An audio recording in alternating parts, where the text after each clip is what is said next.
What is up? Good morning. Happy Friday. Welcome on into Let's Bet It, presented by Superbook Sports. I'm Lauren Jabara. That is Jared Smith. Jared, happy Friday. How you doing? It's almost the freaking weekend. I'm good. Yeah, weekend is here and no football. How do you feel about that? It is You okay? weird. I don't know if I'm okay, to be honest with you. It's kind of weird, right? Like, No. I miss Season went by really football fast. already. It went by really I fast. know. Normally it does, but I feel like the older we get, the faster it goes, right? That's like a time is Yeah. relative thing. The older we get, the less percentage of We time the understand six the month concept of season is. time. Yeah. Time is As a we get flat older, we circle. understand the Don't tell concept of Kyrie time a little Irving. bit more. Don't tell Kyrie Irving that time is a flat circle. We revolve around the sun, not the sun revolving around us. I know. It's actually a crazy concept, isn't it? But that's Yeah. neither here nor there. We have a lot to get into today. First of all, college basketball. We have the Friday Mountain West preview talking about some college basketball games out there Ah. out west. Well, I guess I'm out west right now too. So I Yeah, how's guess Phoenix? out here where I am. How's the It's weather? good. Or no, I'm I'm in excited for Utah more. now. I'm in Salt Lake City. Oh, you I'm in Salt moved Lake City on now. to Mormon land. Yeah. I heard it's tough to get a Yes. beverage out there. So good luck with that. An adult beverage. Thank you. I had one last night. It was good. I asked for a glass of wine and it was like this big. It was hilarious. They I give took a you like they're picture. like that's I all actually you took a get. That's all you I actually get. took a picture of it because I thought it was so funny. This is my glass of wine. Yeah, that looks like a That was a drop. That looks glass. like someone spilled wine in your glass It instead was of so actually funny. pouring I a know. glass. But, whatever. Hate to see And then it. we have some NBA to chat with our guy, Tommy Boy. So he's gonna be coming on a little bit. Then we have NFL fact or cap. So My I'm favorite excited for game. all of this. A lot of good facts and caps today. I know a lot of good My facts and favorite game. caps today. We're teaching Jared how to be hip and with the times, if you will. But Good let's luck get with right that. into it. Let's bet it. The Friday Mountain West preview. First of all, we have Boise State taking on San Diego State University. San Diego State laying 5.5 points. I'm in the spot with the top teams in the Mountain West right now. Both are 8-2 in conference play. Boise State red hot right now. They've won 8 of their last 9 games. A lot of that is because of their play defensively. SDSU coming off of a loss to Nevada. Part of their game is offensively and getting to the line, and their offense leads the Mountain West in adjusted efficiency, offensive rebounding percentage, and free throw attempts. So it's a good offense going up against a good defense. Who do you think comes out on top of this one? Yeah, so first of all, the first thing to mention with Mountain West games, and you know me, this is my conference. First of all, I like this Yeah. conference even before I moved out here. But now that I'm out here, UNLV, and we'll get to them in a little bit. But the over, if you just woke up every morning and you blind bet every over that took place in a Mountain West conference game, you'd be up a shit ton of money. 39 and 15, 72% Mountain West overs this season. And I don't know why.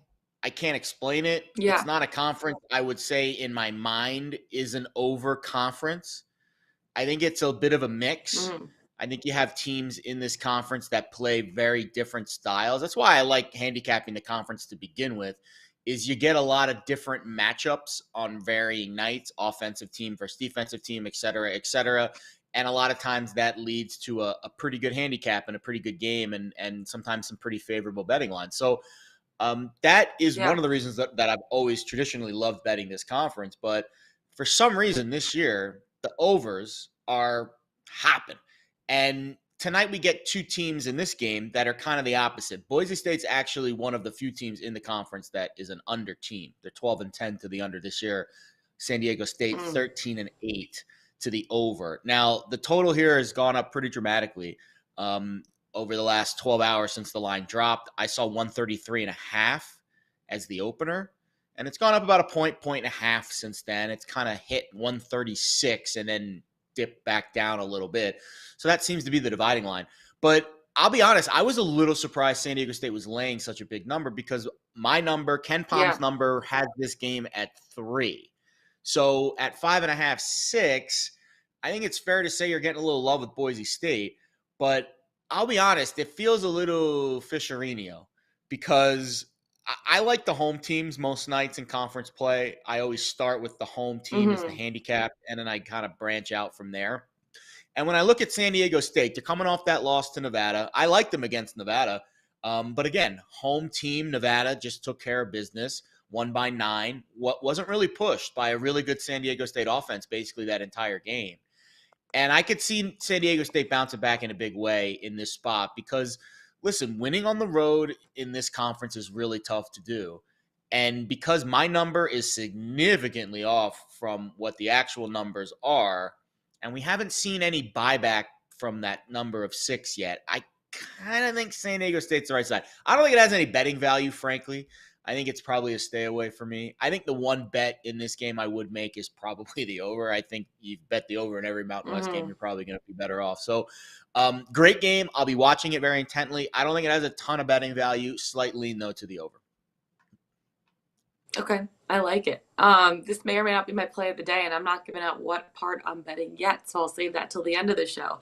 The other game that we're looking at right now, Air Force Nevada. Nevada's about a 10.5 point favorite in this one. That total is set at 133.5. And when I was looking at this, Jared, like both of these teams play with an incredibly slow pace. Air Force, even more than Nevada. Air Force is like one of the slowest paces in the NBA. Could you see this? I know you talked about the Mountain West overs, but what about this being maybe an under game because they both play so slow? Air Force is one of those teams that has gone under more often than not in this conference. They're another one of the few under teams. Although there's actually, I take that back. They've gone over more often than not, but recently you can make a case that they're playing at a bit of a slower pace. Couple unders in the Hmm. last few games. The game against Boise, I think it depends on who they're playing. And you're right. Nevada's one of those teams that likes to slow it down. I think Nevada's game the other night against San Diego State is about as well as they could play. Holding San Diego State to 66 points, they held them. They forced 11 turnovers. I think that's kind of the peak for Nevada because I do think at their core they're a team that's a good offensive team. They're a team that's in the top 60 of adjusted offense. They shoot free throws really well. They're not a great 3-point shooting team, and that's probably why they could skew under more often than not when they have those off nights from Yeah. 3. But man, I'll be honest, it is really tough to bet unders in this league. You have to have a really compelling reason to bet an under in this league. But I agree. I do think Air Force is one of those teams that they struggle a little bit to move the ball, but they shoot it really well. They're a top 35 EFG Yeah. percentage team. So when they're on, and that's why they've gone over more often than not, when they're on, they can make shots. I think it depends on how well Nevada gets into them defensively tonight. I think it helps your over case or your under case that this game is on the road. And Air Force does shoot Hmm. it a little bit less on the road, but they just scored 73 at New Mexico a few days ago. So again, New Mexico is one of the better teams in the conference. They're not a great defensive team, but they're still one of the better teams in the conference. So that's interesting that they can go on the road to New Mexico and drop 70. That would scare me a little bit. But yeah, I think under is the way I would bet this if I were to bet it, but I do not have a play on this game. Hmm. Okay.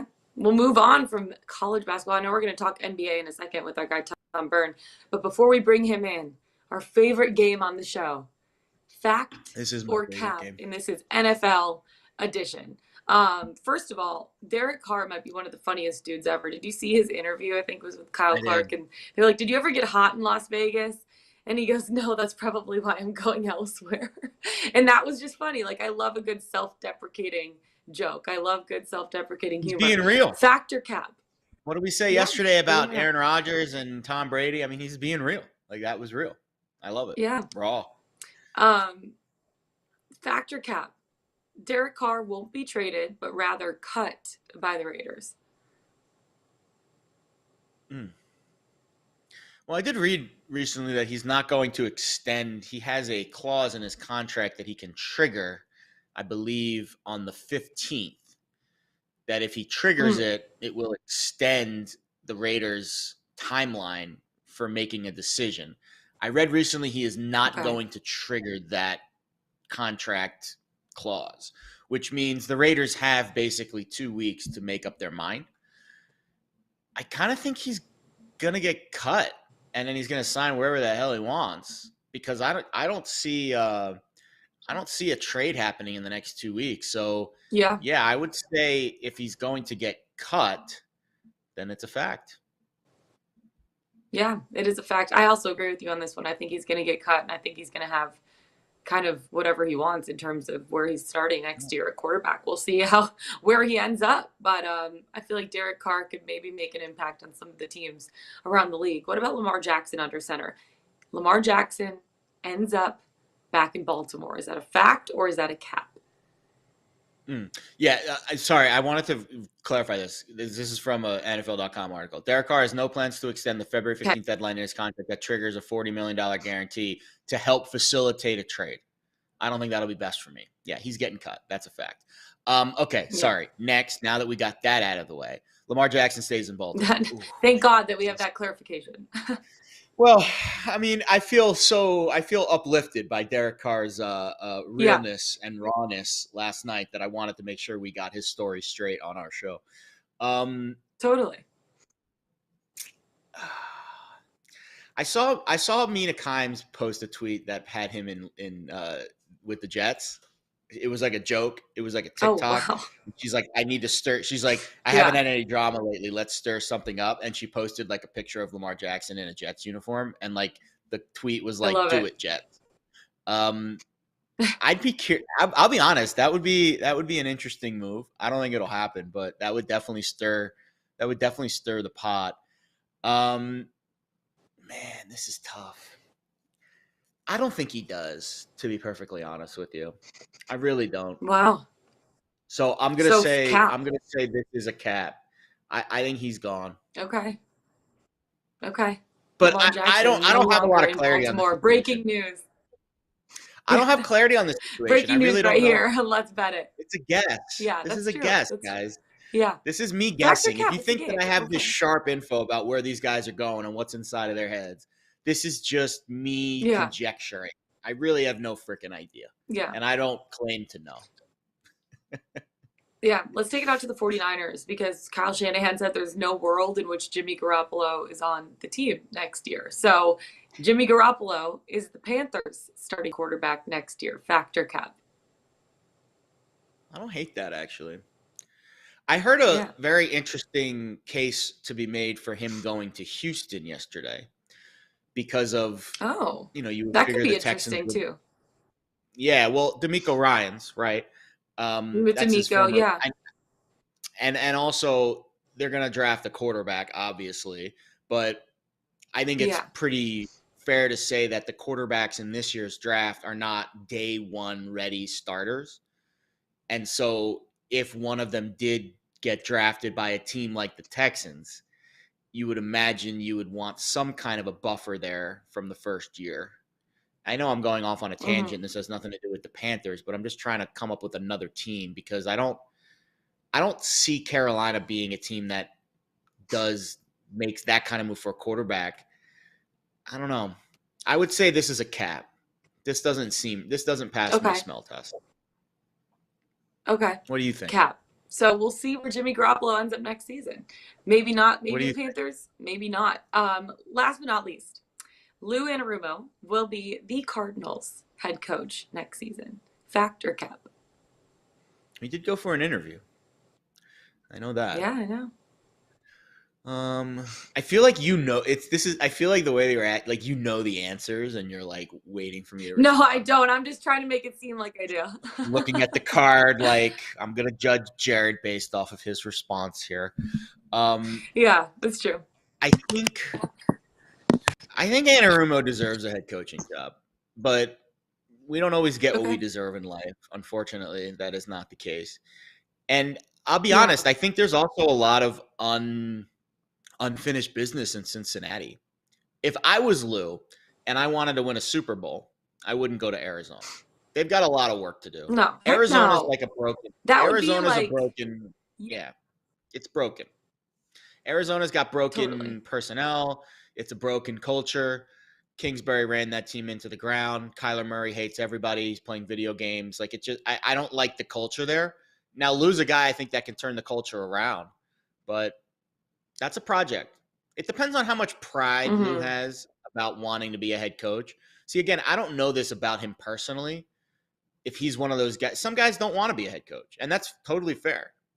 Some guys want to just be a defensive coordinator. They understand how difficult it is to become a head coach in the Yeah. NFL, and they're happy with being a DC. Some guys have delusions of grandeur that think that they're going to be great head coaches, and they're not meant to be head coaches. I don't know what kind of guy Lou is. If I had to guess, he's not one of those delusions of grandeur types of people. He seems like a pretty buttoned up individual. So I'll say no. I'll say cap to this. I think Lou might come back. I think Lou's coming back. I think he is too. He wants a little revenge as well. And they have the team to do it right now too. So it will be interesting to see what they're able to do next season. Fingers crossed. I was rooting for them, but it's okay. On to next year. Last but not least, and this one's a quick one.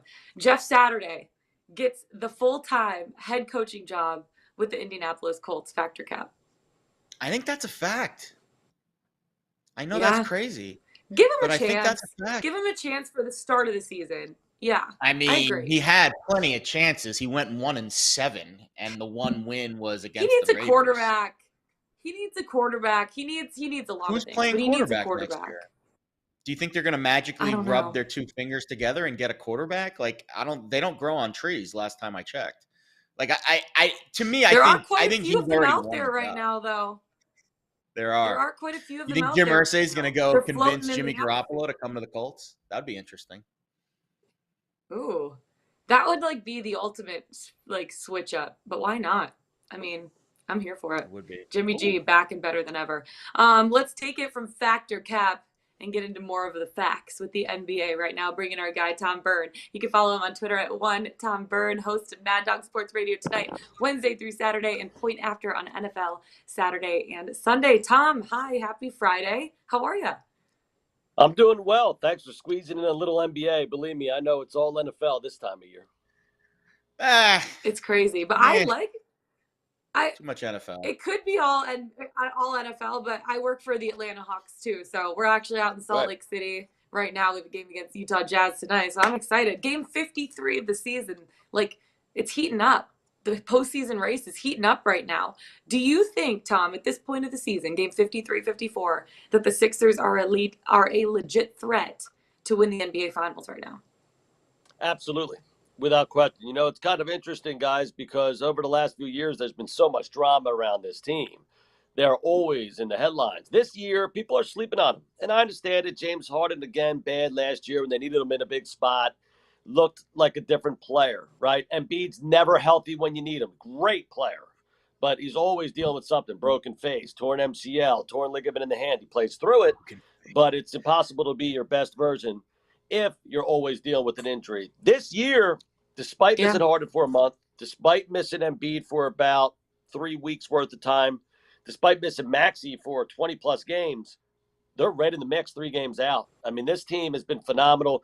Embiid's amongst the best players in the league. Hallie's not an all-star starter as a joke. James Harden's not an all-star. James Harden's been a top 12 player in the league. Look, he's not the old James Harden, but now he's a facilitator. He has been phenomenal. I love the trade for DeAnthony Melton. Yeah, I mean, listen, they're definitely in the mix. The East is tough, but the Sixers are getting slept on a little bit right now. Let's go to the West because I think there's just so much parity in this conference. And the Pelicans, they were in the top 4. Now they're 10th. They're barely in the playoff picture. And you basically have 7 teams all within about 3 or 4 or 5 games of each other, separating about 7 spots in this conference. Yeah. I have no idea other than Denver's really good. Memphis is really good. Outside of that, I don't really know how good any of these other teams are. Phoenix, I think, is a team, and Golden State, that we'll see some upside from down the stretch. But I'll be honest, Tom, this conference is an absolute bear, and I think it's fair to say right now Denver, Memphis are really the only 2 teams I can trust. Is there another team that I'm missing from that group? No, I think you hit it with Memphis. Memphis is young and up and coming. Danny Green's back in the lineup now, so that's important. I didn't like that trade. I would have kept Melton, but they needed a veteran presence, and he hasn't been there all year. Look, they've got Desmond Bane is highly underrated. They've got 3 really good young players. Jaren Jackson Jr. in terms of impact and winning is phenomenal. We all know about Ja. So Steven Adams has been incredible. Dylan Brooks and company provides some toughness. Nobody likes Dylan Brooks except his teammates, his own fans. He's that sort of guy. You kind of need that guy, right? And so, and let's be frank, the West isn't great. Golden State's a disgrace. right? I mean, Denver, all right, yeah. I think it could be Jokic's year. There'll Hmm. be some pressure on him. But, the Clippers are a wild card. Does Kawhi want to play? Does he not want to play? Who knows? I think the East is much more difficult than the West. I would take Memphis right now. Yeah, it's going to be interesting to see how all of that plays out. But like Memphis just looks like they're also friends off the floor. Like it looks like they love each other, and you could see how that plays out on the floor as well. One of the big storylines, trade deadline, obviously right around the corner, February 9th. OG Anunoby, a big name in those trade talks right now. Who do you think ends up landing him? I know the Pelicans are pretty high. The Grizzlies are pretty high on him. Where do you think he ends up? It's hard to say, Lauren. I'm not really sure right now, but I will say this. Man, he's become highly overrated. We're sure we're going to give up 3 first-round picks for OG Anunoby? I mean, I like OG. He's 25. He's a 3-and-D guy. Like, I like OG Anunoby, but not for 3 first-round picks and potentially more. So I'd be careful. He's young. I understand that too. I'd be careful. Frankly, there aren't a lot of great names available right now, so I think that's kind of driving up the price for OG. Masai Ujiri's done a phenomenal job too of building up. Oh, he might be available, guys. Come on now. Hmm. So we'll Hmm. see. I mean, I think they're going to get a lot for him. I'd be careful. I'm not sure he's going to be quite as good as people think. He's a top 100 player, but people are talking about him like he's a Hmm. top 25, at least top 50 guy. I don't look at him that way. But two things can be true at the same time. He can go and make a major impact for a contender and still not be worth what they end up giving up for him. But if they win a chip with the guy, then nobody's going to care what they gave up for him, I suppose. Yeah, that's those championships usually will do that. Ask the Rams with everything they gave up for their guys and what their situation is going to be over the next Yeah. years. But at least they've got that Super Bowl. So the MVP race is always fascinating to me. I think last year it was the end of March when ESPN's Tim Bontemps came out with the straw poll that basically flipped the market on its head. At that time, everyone thought Embiid was going to be the MVP, was the favorite. Jokic was in the plus 150 range. And then all of a sudden, Tim Bontemps came out with this straw poll. It had about 65, 70% of the first place votes going to Jokic. And the entire gambling market said, uh-oh, wrong guy's favored. And of course, what happens? Jokic wins the award, just like the straw poll predicted. And Nikola goes off, along his merry way. Is that going to be the outcome this year? Right now, Nikola is right at the top of the board, unlike last year. So I think the market might be kind of sniffing it out. But is there any value in this market? Do you think Nikola is the right bet? I think Jokic is the guy. Not everybody's going to love that, Mm. and he is facing voter fatigue. So let's keep that in mind. That's a real thing. Steve Nash in 08 was every bit as good as he was the prior 2 years, but there was no way they were going to give Steve Nash the MVP again. And so I think Jokic faces a little bit of that, but the analytics revolution is here. And I think there are enough of us proving that, you know what, this guy is effective winning more than anybody else. Now, it wasn't a good look national TV. I was in a building over the weekend in Philly. Embiid just ate him for lunch. I mean, Jokic was awful in the fourth quarter. I mean, it was not a good performance, relatively speaking, for him. Nobody's going to remember that in a couple of months when it comes time to voting. And so, believe it or not, you look at the key metrics, Darko, Drip, Predictive LeBron. You want to look at the estimated plus minuses. They all say Nikola Jokic is worth more per 100 possessions than anybody in the league. It's close. Embiid's right there. Doncic has had a big year. But at the end of the day, I think it's, believe it or not, Nikola Jokic. I'd be careful before I bet him at the numbers available. That's a totally different story. But if you're just asking me, forget about the odds, forget about value, Jokic is your guy. Yeah, absolutely. And a team like Dallas too, like Luca has had such a amazing year. The dude scores over 50, I feel like almost every other night, but your team also has to win to be able to, Yeah. get that MVP title. So we'll see what ends up happening. Tonight, quite a few games on the slate, 8 of them to be exact, some good ones. I'm looking forward to seeing the Suns playing the Celtics, Kings, Pacers. Are you on any picks predictions for tonight's slate? Yeah, sure am. You mentioned the Pacers. I got half a unit right now in Indiana. I'd make it a full, but I'm a little concerned about the injury status to somebody like Halliburton, Yeah. who did go last night, but now a back-to-back situation. So let's wait until they release that injury report. I like Detroit. I know it sounds crazy. The Pistons probably don't deserve to be favored, but unless they're in this spot. Because, again, now they're the beneficiary of the opponent playing a back-to-back third in 4 nights, Lauren. You know how that is. I mean, that hurts you. If you're Yes. really handicapping this the right way, that's worth 2.25 points right there. So I laid the 1 full unit with the Pistons. And Lauren, cover your ears. I'm going to fade your Hawks tonight. I'll take the Jazz in Salt Lake. I'll lay the 1. The Jazz have been phenomenal. If you're talking about all-star snubs, don't forget about Laurie Markkanen's name. The guy's been great all year. So, yeah, I'm on 3 plays right now. Love it. I like it. I really do. Tom, we so appreciate you coming on, giving us a little taste of the NBA. I know postseason race is going to start heating up. Teams are going to get hot, over the next couple of weeks. And then All-Star break. Cannot even wait for that. And then after that, things really heat up. So Lauren needs thank you so much for coming on. We appreciate it. Lauren needs a vacation. She's waiting for that All-Star break, man. The road is fun, but after a while, it's like, becomes a little bit of a grind, to say the least. She would know. Oh, man. He's a grinder. It's fun, but yeah. Love it. Tom, thank you so much. Have a great weekend. We appreciate you. All right, anytime. Thanks, guys. Good stuff, Tom. That is Tom Byrne. Make sure to follow him on Twitter at @OneTomByrne, host of Mad Dog Sports Radio tonight, Wednesday through Saturday, and Point After on NFL Saturday and Sunday. Before we get into our best bets, Jared, Let's Bet It is presented by our friends at Superbook Sports. Pile up the wins, pile up the money with Superbook. Right now, the best betting app from Las Vegas is giving you free money every week you make a bet. Just place a $50 bet each week with Superbook, and they'll give you a $5 bonus up to $50 for betting each week afterwards. So if you're in Arizona, Colorado, Iowa, Nevada, New Jersey, or Tennessee, download the Superbook Sports app or visit superbook.com to get your streak started today. From superbook.com to Pickswise.com, 3-star plays of the day on the site. Who do we have on the website today? Nothing for today, but I will direct you in to Mark Lammy's column about the All-Star Skills Competition, which I believe is taking place tonight, right? Hockey person. Mm-hmm. So yep, he's got some fastest skater props. Actually, one fastest skater prop for you, and this picks right up your alley, LJ. You would eat this up with a soup ladle.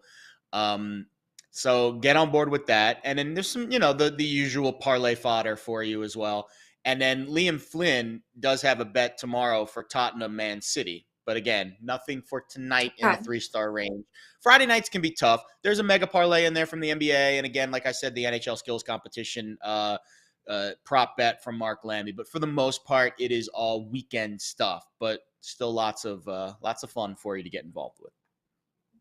Yeah. Hey, that's why we're here, though. No 3-star on the site. We'll give you 2 3-star plays. 2 3-star plays. Who do you got for tonight, Friday night? This is a 4-star play. That's how damn good I'm just kidding. It's not. Love that for us. You know how I feel about the grade. You know how I feel about the grading of these plays. It can be difficult sometimes to classify something a 3-star compared to a 2-star. The difference between those is very small. I would bet the same on them, or maybe just slightly more. So don't go nuts here. But I do like UNLV laying 9 at home tonight. We talked about this game a little bit from a total perspective, but when you look at the side, I mean, a couple of rating services I have this game at like 15. I mean, UNLV is expected to blow out Fresno State tonight. KenPom's got it at 11. ESPN's predictor has it at 15, and then my number has it at also 12. So I think 9 is a very fair number here. So here's Fresno on the road in conference play. They lost by 13 at Utah State. They lost by 22 at Colorado State. And UNLV just beat Colorado State. They lost by 10 at San Jose. They lost by 10 at Boise. They lost by 23 at Wyoming. They have played 5 games in the Mountain West on the road. They have lost all 5 by double digits. And again, this is a very good Rebels team at home. They're 3-0 in their last 3 overall, averaging 79 points. At home, coming off of a really nice win the other night, as I said, actually coming off that win on the road against Colorado State, which is even more impressive, frankly. They shot over 50% of the field and over 40% from 3 in Fort Collins. Very nice win, 22-point win at Rado State. They had 4 players in double figures in that game, led by their senior E.J. Harkless. 17 points, 5 rebounds, 5 assists, 2 blocks, or 2 steals and a block. I mean, he just did basically everything. And again, Kevin Kruger likes to play this fast-paced offense, but he also has a top 60 defense in his back pocket, which is not something a lot of those fast-paced offenses usually have. They struggle to defend the 3. But the good news is Fresno State is 354th out of 363 college basketball D1 teams at shooting the 3. 28.7%. Fresno State's arguably one of the worst three-point shooting teams in the country. And so I don't think that weakness for UNLV's defense is going to matter tonight. So I don't like laying a lot of points in college hoops, obviously, who does? But at home, UNLV, good spot. And again, Fresno really struggles on the road, and they really struggle to shoot. So we will lay it with the Rebs tonight here in my backyard at the Thomas and Mack. UNLV -9. Play of the day. I like it. A lot of points, but not too many points to be laying down. So I look at a game that we talked about a little bit earlier, Boise State taking on San Diego State University. SDSU laying 5.5 points in this spot. But like you said, Jared, the number should be closer to like 3.1 here. These are the two top teams in the Mountain West. Both are 8-2 in conference play. Boise State's won 8 of their last 9 games. The team's rolling right now, and a lot of that has been because of their defensive play. They're 9th in adjusted defensive efficiency in the entire college basketball world. They're holding opponents to only 27% from 3, and they're only allowing opponents to really shoot about 27% of 3-point attempts, which is phenomenal for them. And they're also solid on the glass, too. They allow the 6th least offensive rebounds in the entire college basketball world, right? Defensively, their game is extremely solid. You look at SDSU, they're coming off a loss to Nevada, and basically their game is getting to the line. Their game is their offense. Their offense leads the Mountain West right now in adjusted efficiency, offensive rebounding percentage, and free throw attempts. While Boise State's defense is mature, they're veterans. They're going to be able to defend without fouling. So I really like taking the points with Boise State in this spot. I'm taking Boise State plus 5.5. It's the matchup between one of the best offenses and the best defense in the Mountain West. So I'm choosing defense wins championships. Always say it. I'm choosing Boise State and their defense in this one, taking 5.5 points with them. So that's it for us today, guys. Find us on the Pickswise YouTube channel. Go to pickswise.com. Follow us on Twitter. That's Jared Smith. I'm Lauren Jabara. We'll see you guys in a little bit or tomorrow. Until then, peace out. Let's get it. Let's bet it.